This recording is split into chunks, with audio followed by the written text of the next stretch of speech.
রান্না করতে করতে গ্যাসটা ফুরিয়ে গেল, এখন উনানে রান্না করতে হবে।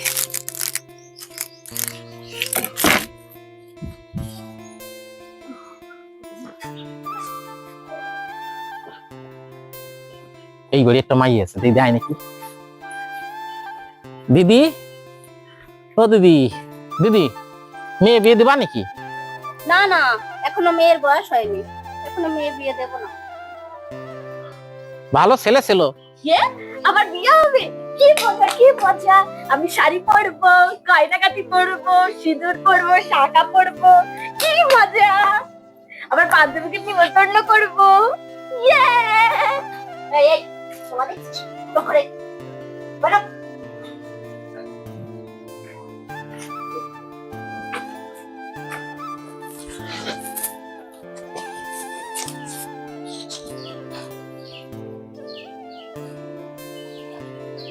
দেখেছো দাদা, ওকে যে আমি বিয়ে দেবো, এখনো ওর জ্ঞান বোধই হয়নি।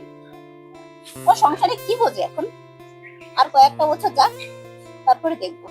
আরে তুমি বুঝতে পারছো না, শোনো দিদি, শোনো দিদি, এক বাপের এক ছেলে, ছেলে পাকা বাড়ি দিচ্ছে, আবার চাকরির পরীক্ষাও দিচ্ছে, বুঝতে পেরেছো? ওরে দিদি, এক পয়সাও লাগবে না, ছেলের বাড়ির থেকে পয়সা খরচা করে বিয়ে দিয়ে নিয়ে যাবে তারা। এর থেকে ভালো সম্বন্ধ আর আসেনি। তোমরা ঘটকরা ছেলে মেয়ে বিয়ে দিয়ে নাম করে তোমরা ব্যবসা করে খাচ্ছ, এগুলো ঠিক? বারবার বলছি যে মেয়ে বিয়ে দেবো না, মেয়ে বিয়ে দেবো না। তুমি এখান থেকে ওঠো তো, আমি রান্না করছি, আমাকে রাঁধতে দাও, যাও এখান থেকে। তোমার মেয়ের ভালোর জন্য বলছি। তোমার ভালো দেখা লাগবে না।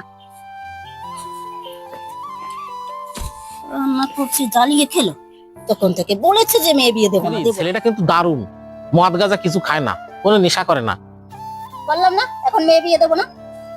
দিদি, টাকা পয়সার কোনো অভাব নাই।